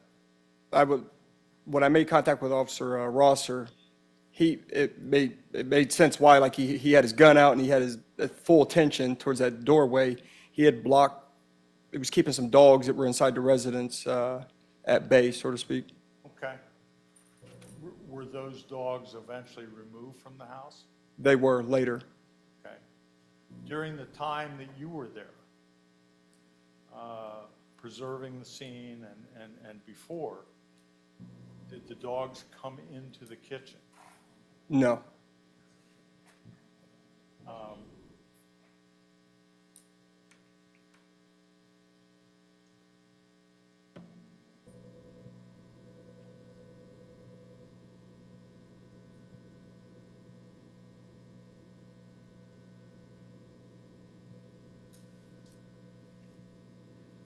Eventually, were you relieved from scene security? I was. And was that before or after the crime scene search unit arrived? That was before. So another officer or other officers were brought in to secure the scene? Yes, sir.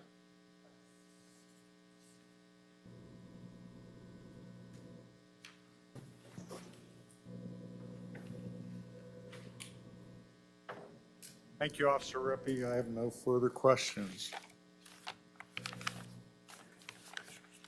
Pardon me? Okay.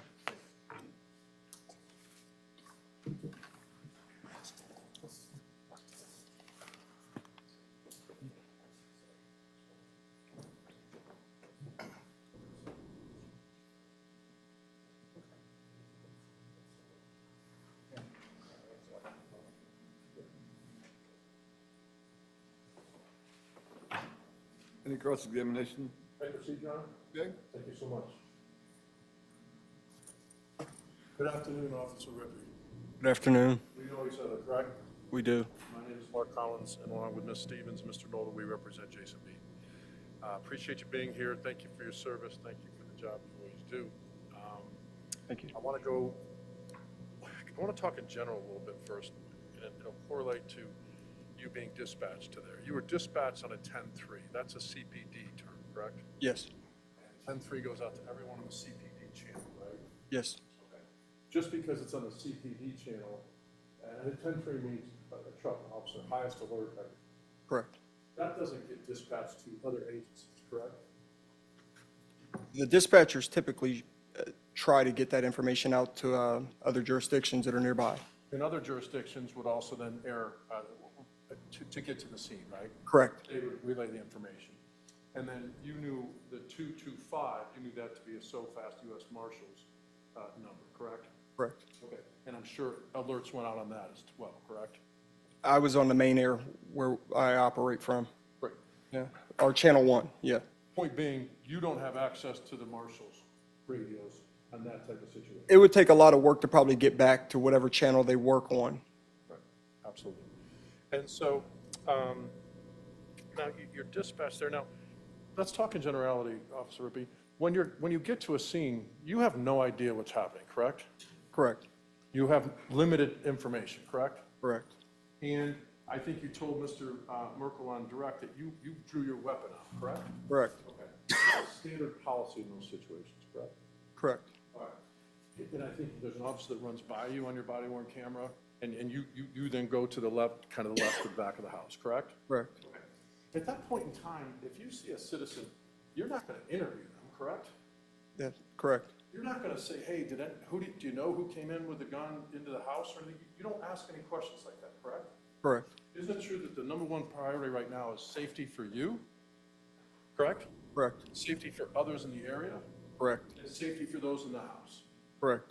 You have no idea what happened or anything like that. Like you said to the ladies and gentlemen of the jury, it could be a barricaded hostage. It could be many, many things that you train for. Correct. So what's the primary, your primary risk or primary what you're trying to avoid risk?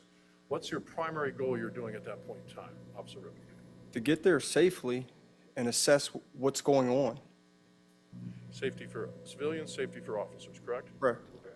Now, in general, not on this day, but in general, have you gone to a scene or been dispatched to a scene and been responsible for clearing a house? Yes. Okay. In clearing a house, you guys have other terms for it, but you have to remove and check every room to see if there's a potential threat, correct? Correct. And so when you encounter someone in that situation, Officer Rippey, you don't know if that person's involved in a criminal activity or not, right? Right. and you give them direct, loud orders, correct? Correct. Sometimes officers use profanities, correct? Correct. And in those situations, you have your gun drawn, correct? Correct. Because you don't know what's in there, and that a person may be in there with a gun or a weapon, correct? Correct. Is it fair to say you yell loud in order to get their attention, in order to get them to comply? Correct. Now, do you ask that person at that time, hey, get on the ground, and by the way, do you know what happened, or do you know who came in your house or anything? You don't do that, correct? Correct. You're not trained to, right? Correct. Sue, if you want Mark to slow down, we, I'm just going on the hour, Your Honor. I'm trying to, I know he has somewhere to be, Your Honor, that's why. Oh, it's fine. So in that type of situation, sir, that would never enter your mind, correct? Correct. And it's against training and policy, right? Correct. Once, is it also been, based on your experience of 20 years on patrol, you can't allow medics into the scene until it's completely safe and secure? Correct. Yeah, you're responsible for their safety as well.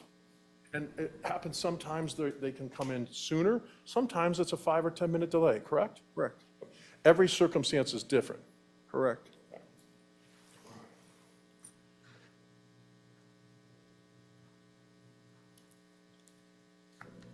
So when you pulled up that day, you're there responding, and based on your training, you're helping however you can. Correct. And in that situation, there were other agencies there, correct? Correct. I think we see a CPD, another CPD officer, you said task force officers, and some other law enforcement jurisdictions, correct? Correct. And in fact, the person you took over the CPR for was from a different township, correct? I just knew he was associated with the task force. Okay, thank you. Now, that body-worn camera that you had, at the time, back in 2020, CPD officers were required to use their body-worn camera on that type of run, right? Correct. Well, you're aware that other agencies didn't have body-worn cameras, correct? Correct. Now, your body-worn camera, it's not an option to carry one or not, right? Back then, you couldn't say, nah, I'm not carrying a body-worn camera. If you were assigned to patrol, I mean, it was fairly new at the time, you had to wear it. Right. You can't say, hey, I'm not wearing mine today. No. Okay. And if you're a member of a jurisdiction that doesn't have body-worn cameras, you can't say, hey, I'm wearing a body-worn camera, because they don't have them, and you can't use your own, so to speak, right? Correct. Okay. And so, at that time, many jurisdictions and task force didn't have body-worn cameras, correct? Correct.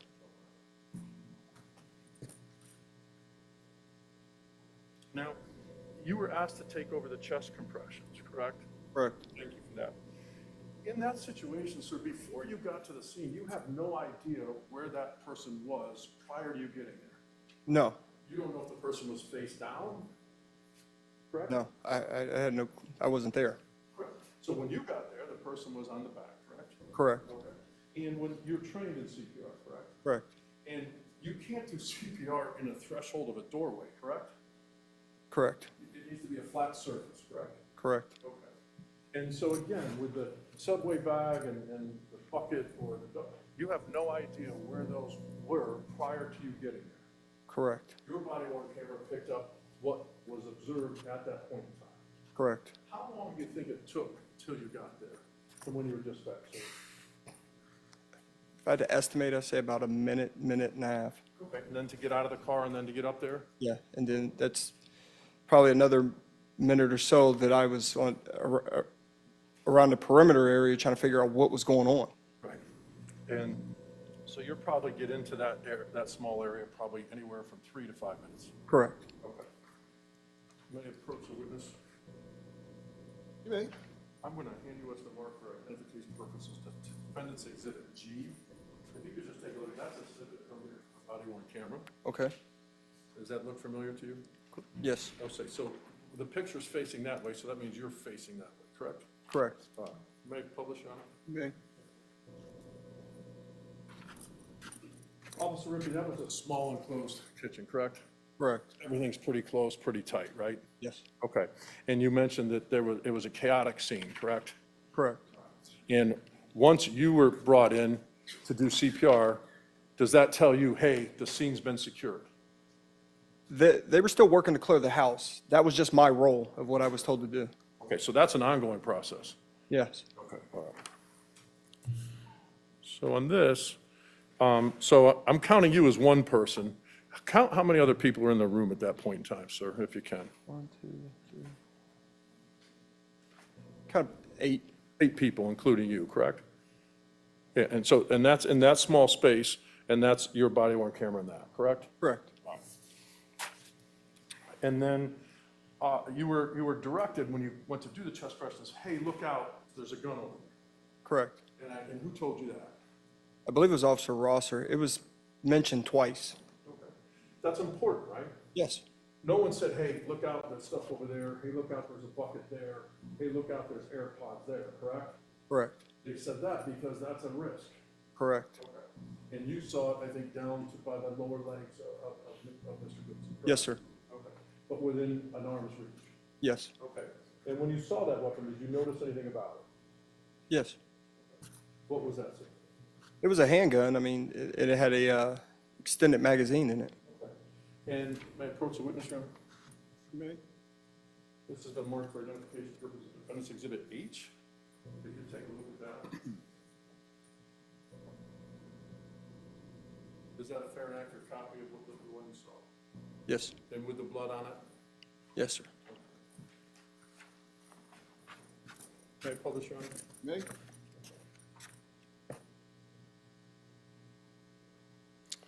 So that's the firearm that you saw? Correct. Okay. Now, you mentioned an extended magazine. That's what we're talking about down here, right? Yes, sir. Okay. In your duties as a service patrol officer in 20 years, what do you carry? What do I? What A handgun. firearm do you carry? Smith & Wesson, Okay. 9mm. And is it an extended mag? No. Okay. What's the difference between your bottom of your service revolver, or service handgun versus an extended mag? The extended mag just means the magazine that is in the gun is just got more rounds in it. I mean, And the bottom sticks out, yeah, correct? yeah, So if someone holds a gun in their hand, you can see that bottom. correct, It's more noticeable, and you're trained to look for those types of things, correct? correct, All right.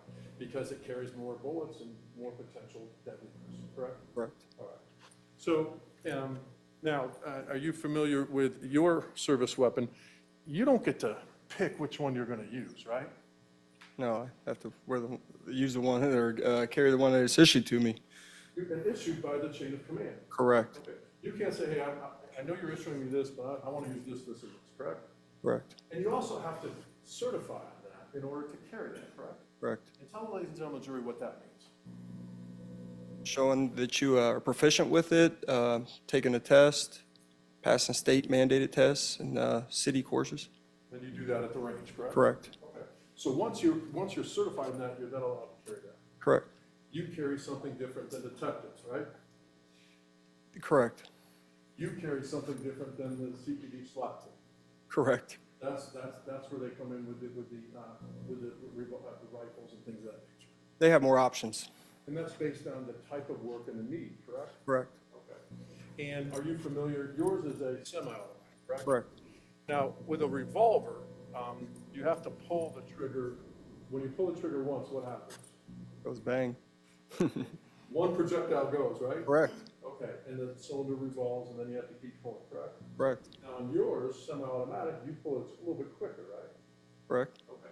And you're aware of fully auto, if a service revolver or rifle is fully automatic, you understand what that means? yes, That means when you pull the trigger once, multiple projectiles come out. correct, Whether if you pull it shorter, less will come out, longer, more will come out, correct? correct, It will not stop until you release the trigger.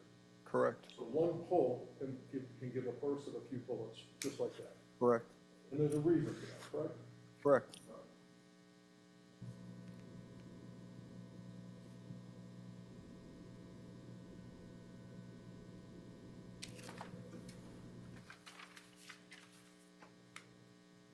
Now, you did see your body worn camera, and you saw that Mr. Goodson had a hood up, correct? Correct, And he had a skull cap underneath the hood, correct? correct, All right. And then you saw one of the AirPods, correct? correct.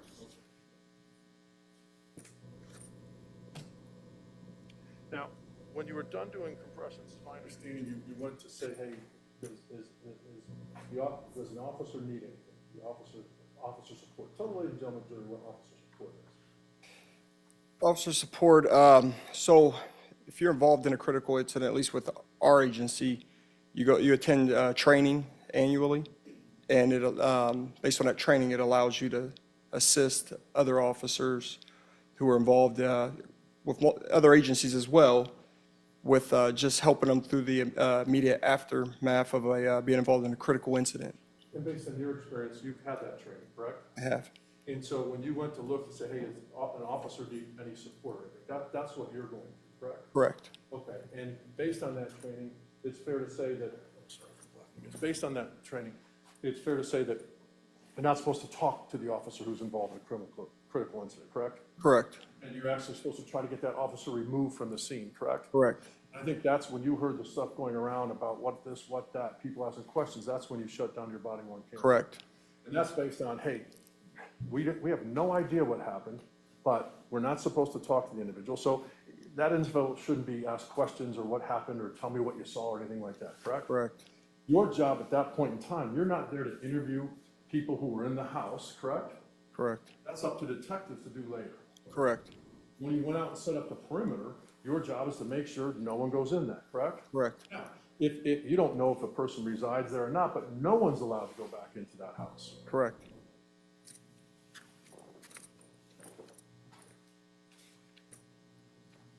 We also saw the face mask, or at COVID time, makes sense, right?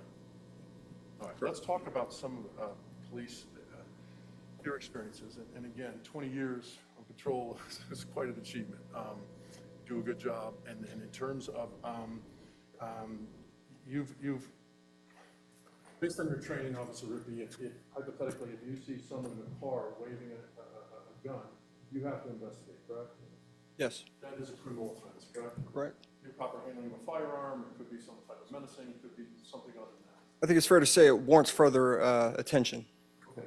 And that's when you have a reasonable articulable suspicion to investigate, correct? Correct. All right. And at that point, you have a duty to follow up and try to talk to that individual. Correct. Okay. Now, in that situation, if you see a person with a handgun, that's a threat. You're taking note of that. That's a potential deadly threat, correct? Again, it warrants further attention. Understood. To follow up, right? Now, Correct. if you gave that person commands hypothetically and the person fled, what goes through your mind at that point, Officer Rippey? Where you're trying to assess the situation. Faces. All right.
May I continue, Your Honor?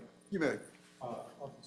Officer, we left off with, if you were pursuing and investigating and someone fled from you on foot with that gun, what would you do at that point in time? Officer Rippey? You're trying to assess what's going on. You know, is this person suicidal? Is this person looking to harm someone? There's a thing they call what if this, what if Yeah, that, correct? yeah. And is it different if the person's in the car contained versus the person's outside the car, correct? Depends on what they're doing with the gun. So if they're fleeing with a gun and you don't know the area, You have to investigate, correct? Correct. Person could be going inside to harm someone, person could be going around the edge, you don't know, right? Correct. Right. And in those types of things, Officer Ripley, you're trained, you don't consider their intent, right? You only look at their actions and you respond to their actions, correct? You're only afforded what you're witnessing. You don't know what happened beforehand. And you don't know what's going through their mind, you can only assess based on their actions, Correct. and that's your training. Correct. Now, you go through that all the time in your training, right? Shoot, don't shoot scenarios, right? Correct. And sometimes the target, well, you explain that to ladies on the jury. Shoot, don't shoot. In the Okay. course and stuff like that. You're put in situations, scenarios where, anything you could kind of really think of where someone, you respond to a call for service and what you think may be someone who needs help may actually be the person wanting to harm you. You don't know. And sometimes they'll have someone run up with an object and you got to make that determination. Shoot or don't shoot. But you fail the scenario if you shoot someone who's just running up to you for help. And they're not armed or not a threat to you. So you're taught, I think the best way to put it is to make quick decisions. Split-second decision. Correct. Because an action's faster than a reaction. Correct. And you're trained to try to anticipate and try to do that, correct? Correct. Now, a person with a gun is a threat potentially, correct? Correct. A person facing you with a gun is a threat, correct? Correct. A person facing away from you with a gun is still a threat, correct? Correct. Why so, officer? Because they can still shoot you. They can shoot you. They can shoot at you with their back still to you. You're trained on stuff like that, correct? Correct. So just because someone has their back to them, and if they have a gun there, they can still shoot you with their back at them, correct? Correct. And you've seen those types of studies, and you've been involved in that type of training, correct? Correct. Now, when you're training, if a gun gets leveled at you, do you have time to think, well, geez, what if maybe the gun's not working, right? Does that come into your mind? You're not afforded that information. What if there's no ammunition, right? We can deal with what ifs, yeah. Do you determine, hey, the safety might be on? Can you see if a safety's on from 15 or 20 feet away, Officer Ripley? based No. on your experience and training? No. So all those things, whether the safety's on, whether the gun is inoperable, whether or not there's a situation where there's no ammunition, you don't have the ability to afford that time frame to make those decisions, correct? Correct. If a gun is pointed at you, what do you do, sir? If you're smart and you want to survive, you're going to probably fire your weapon. You should fire it. Based on your training. Yeah, absolutely.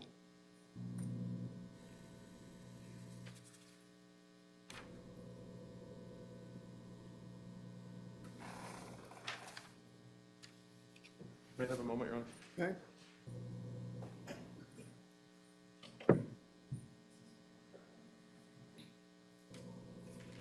Officer Ruby, thank you for your time and your service. Appreciate you being here. That's all the questions I have right now. Can you redirect?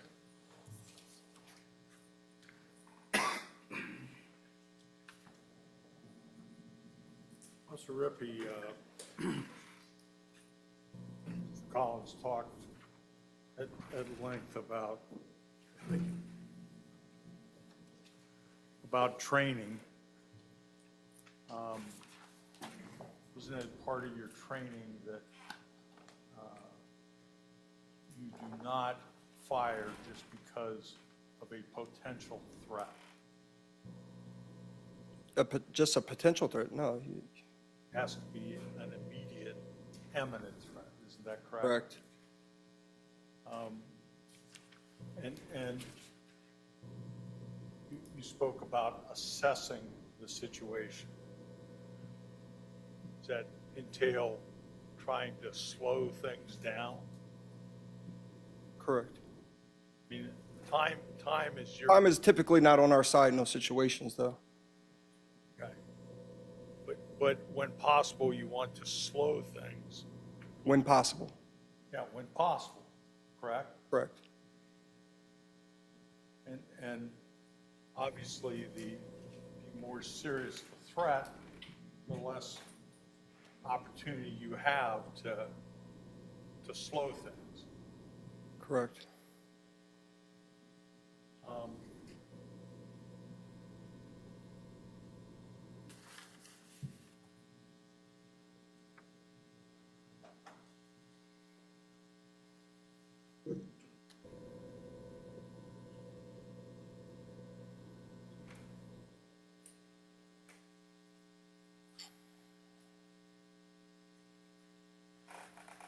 When you were responding to the officer in trouble call, you responded as rapidly as you could, but once you were approaching the house, you were not running up to the house, is that correct? Correct. Why? Because I saw other law enforcement presence. There didn't appear at that moment, like I said, I showed up after whatever took place. So I used caution as I approached, as I should, and waited for further instruction. You were assessing the Yeah, situation? correct. But and like I said, in my case, I responded after whatever transpired. You were there because of a call for officer in Correct. trouble, which was an indication to you that somebody needed help. Correct. But even with that indication, you're going to move methodically and assess the situation as you approach it. I'm trusting that they have my safety in mind. When I say they, other law enforcement, if I see them, and I'm assuming that it's okay. I mean, you're walking past other structures, doorways and stuff. Sure. And I still, at that time, had no clue what was going on.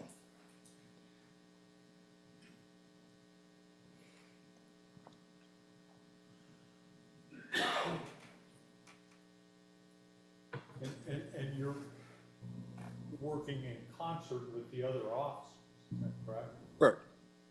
You're not leaving them behind. Correct. Thank you.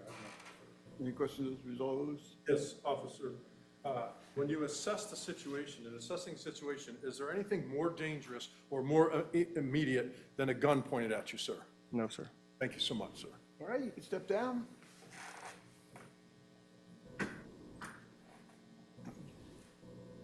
Councilwoman approach.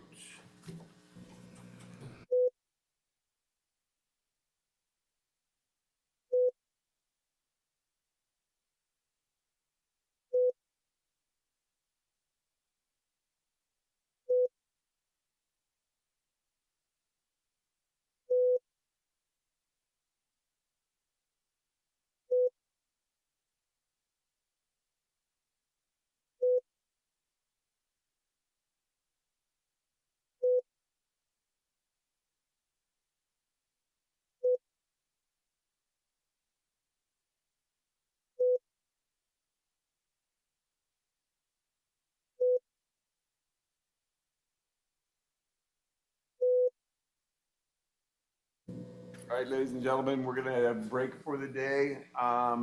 Do not discuss this case among yourselves. Do not permit anyone to discuss it with you or in your presence. It is your duty not to form or express an opinion on the case until it is finally submitted to you.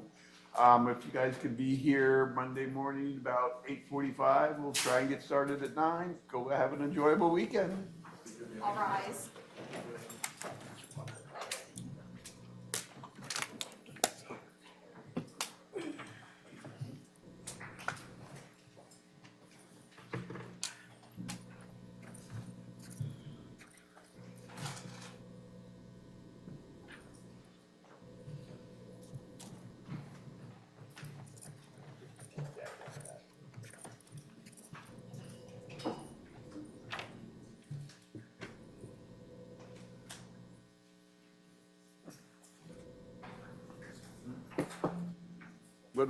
What's the lineup on Monday? I'm sorry. What's the lineup on Monday? If you know now. Well, I'd love to share it with you, but I don't quite know yet. I've got to make some calls and Okay, I mean, we're trying to accommodate different schedules. That's fine. Yeah, if you could be so kind as email us, just because we don't have to bring those binders. Gotcha. All right, guys, have a good weekend. We'll start it Monday. You know,